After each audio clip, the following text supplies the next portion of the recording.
Imagine you walk outside on a Saturday morning in June, coffee in hand.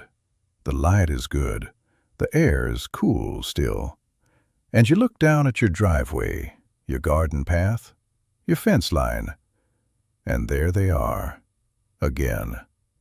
The same weeds that were there last June, and the June before that.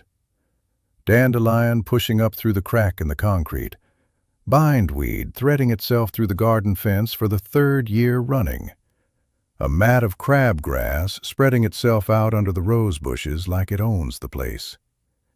So you do what the country told you to do.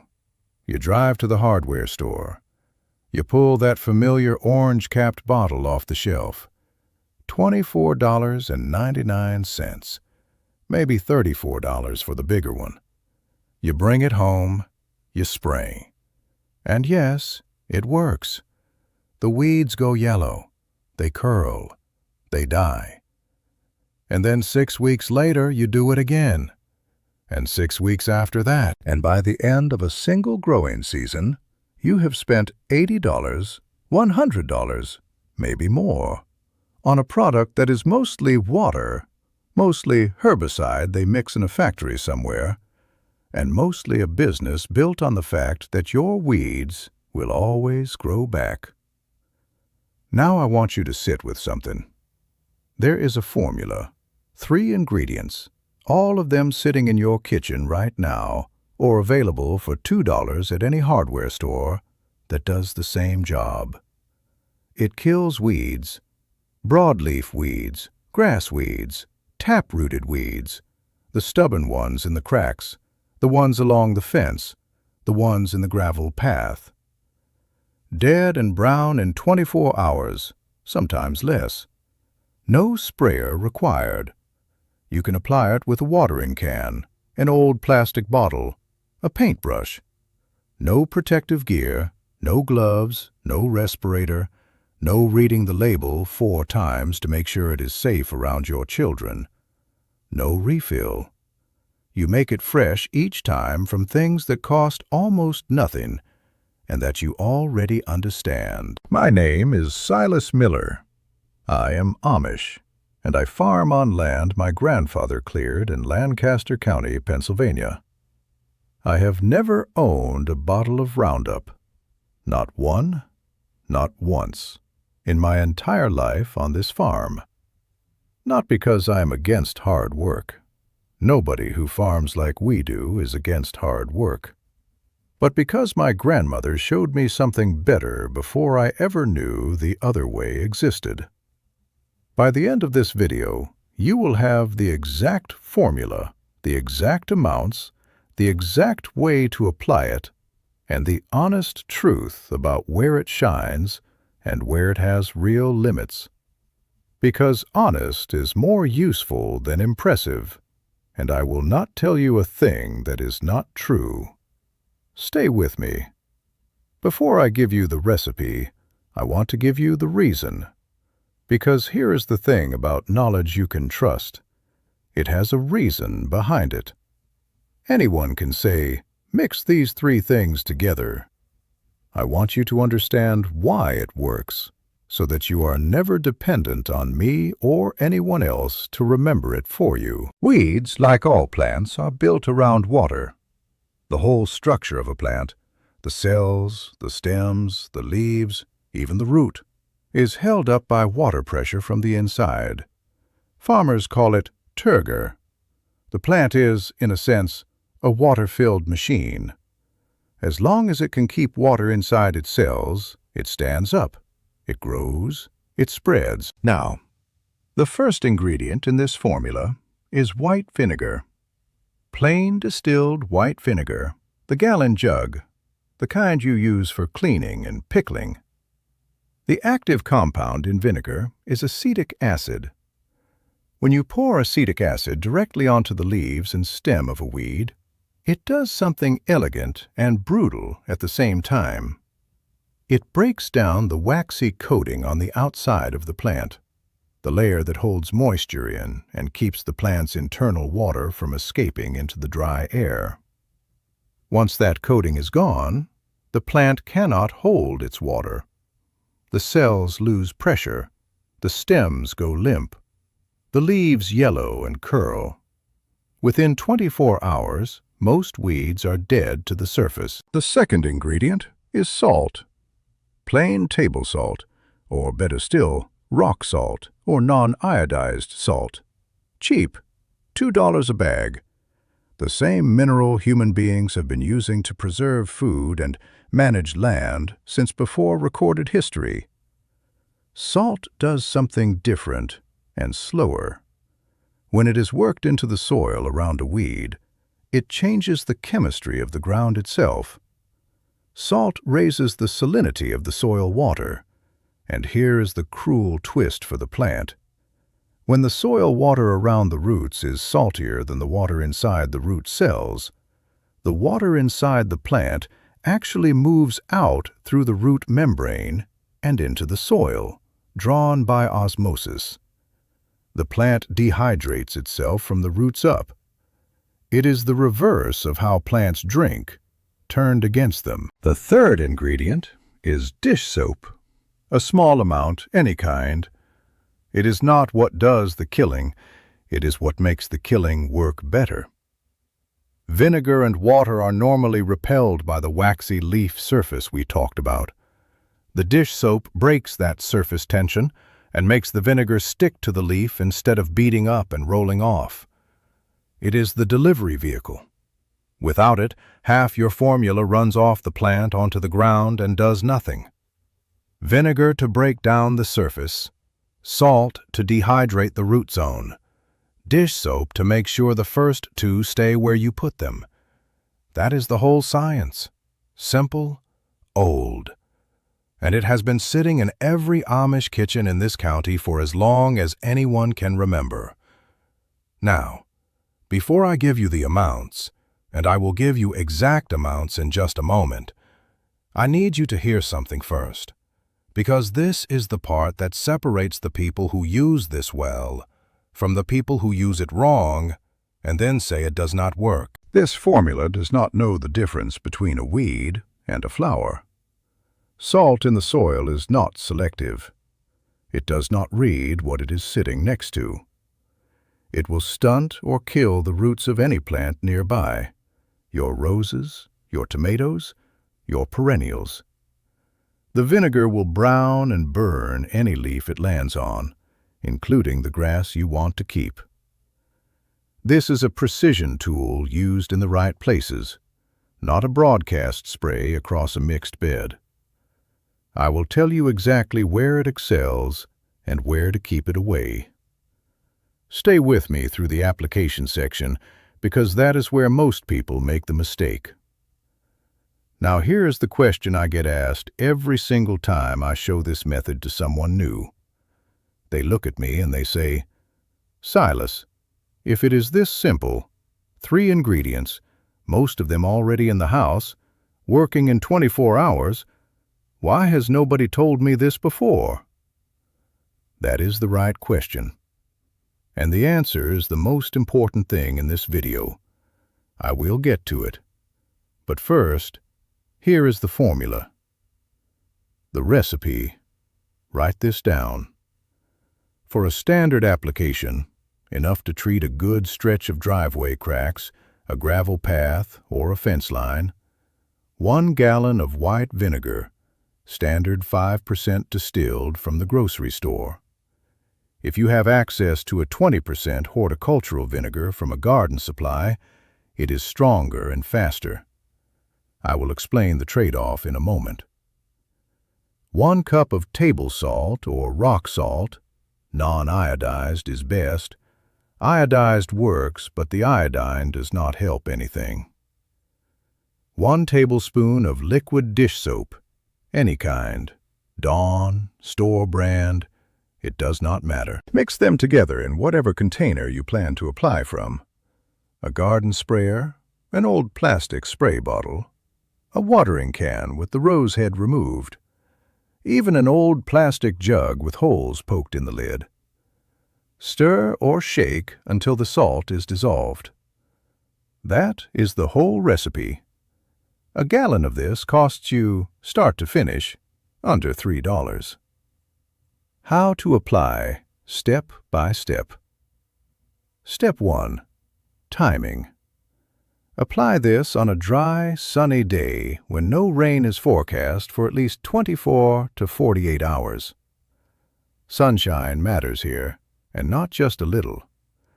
The acetic acid in the vinegar breaks down the leaf surface, and the heat of direct sunlight accelerates that breakdown dramatically. A weed treated on a hot, sunny afternoon dies faster and more completely than the same weed treated on a cool, cloudy morning. In my experience, late morning to early afternoon, when the sun is high and the dew is gone, gives the best results. Rain washes the formula off before it has done its work.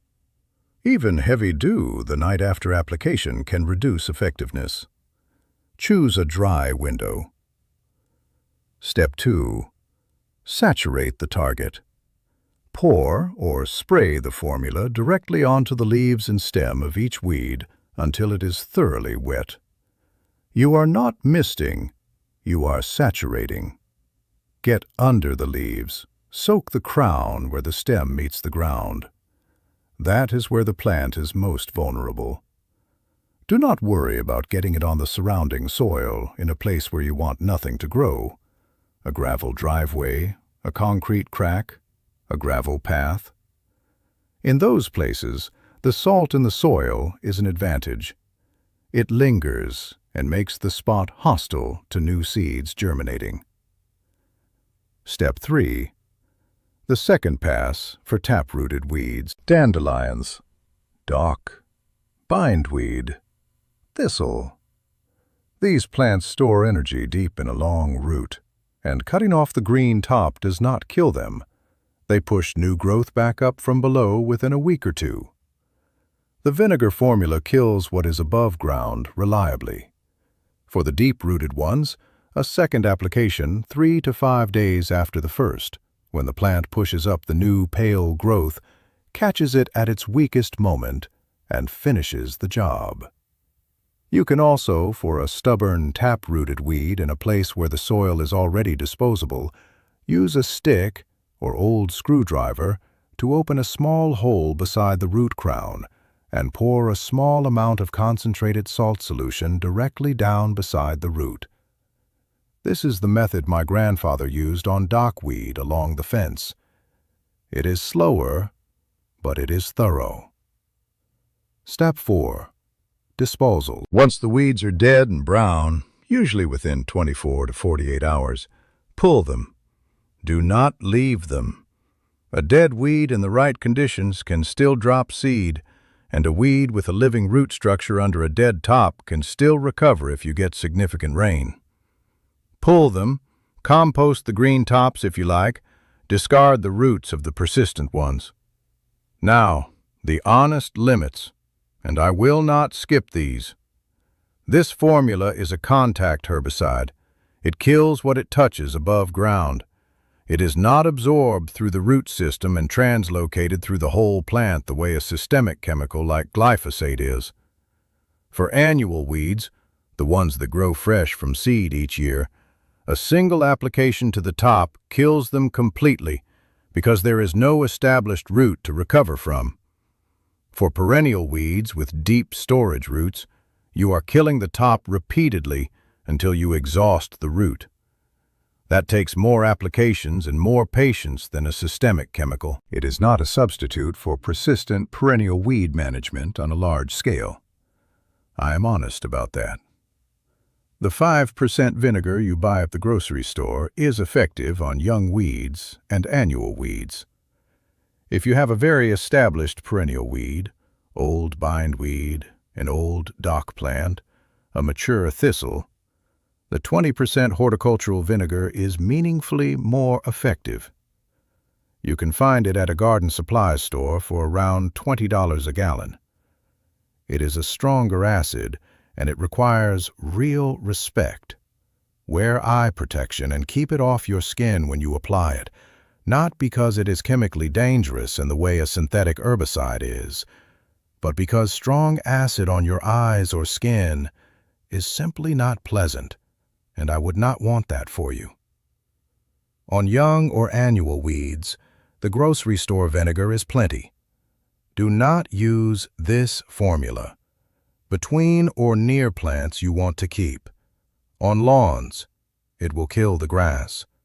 On vegetable beds where salt will accumulate in the soil over time and affect your food crops. Near the drip line of trees or shrubs you care about, where it excels without reservation.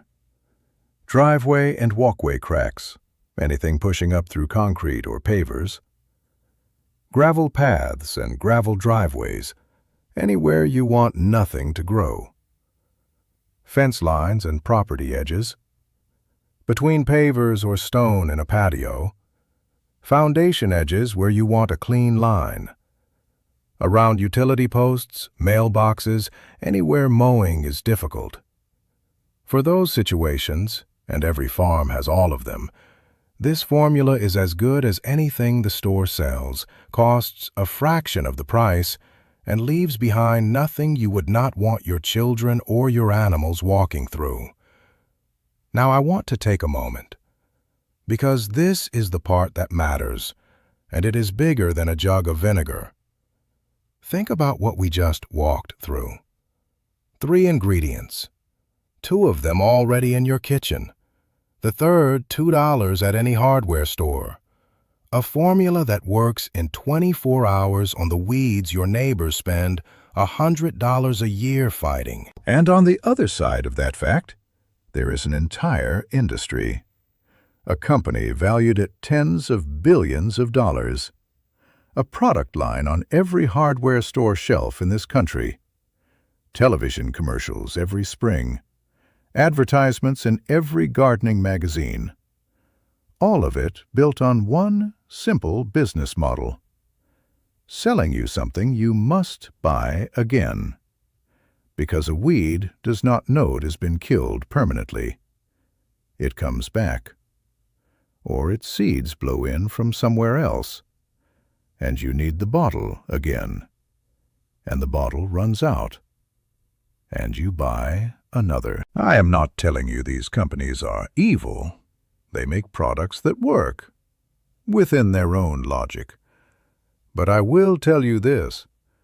They have spent a great deal of money making sure the knowledge in this video stays quiet, not through conspiracy, through the simpler and more effective strategy of advertising, of brand familiarity, of training a generation of homeowners to reach for an orange-capped bottle every spring without asking whether there was a cheaper, older, safer way. There is a cheaper, older, safer way. There always was. It just does not have a marketing budget. My grandmother never bought weed killer. Her mother never bought weed killer. The women in my community who keep the cleanest, most productive kitchen gardens in Lancaster County have never bought weed killer. They have vinegar, salt, and the knowledge of when and how to use them. They have what I have just given you. Nobody can make money selling you this. That is the only reason you have not heard it before. So here is what I want you to do this week. Go to your pantry. Find the gallon of white vinegar and the salt. Mix 1 gallon of vinegar with 1 cup of salt and 1 tablespoon of dish soap. Put it in any container you have. Walk out to the worst weed problem on your property, the driveway crack that has been bothering you for 2 years, the gravel path that has gone wild, the fence line you dread every spring. Pour it on a sunny day, when no rain is coming. Come back in 24 hours, and tell me in the comments below, what was the weed? What did it look like the next morning? How many years have you been fighting it? I want to know. I read every single comment on this channel. The stories you all share from your own yards and farms and gardens teach the next person more than any video I will ever make. And one more question. What is the worst weed where you live? The one that comes back no matter what you do. The one that laughs at everything you throw at it. Tell me in the comments, because your answers are going to shape the next video on this channel. If this was useful to you, if you are going to go mix that gallon this week, hit the subscribe button. Not because I need the number, but because the next video I'm putting together is about how my family keeps a garden completely free of pests without a single purchased spray or chemical. The same principle as today. Old knowledge, cheap ingredients, applied with understanding. It is the natural companion to this one, and you will not want to miss it. Until then, mix the formula, give it a sunny day, and remember, the people who built this country with their hands knew things we are only just starting to remember.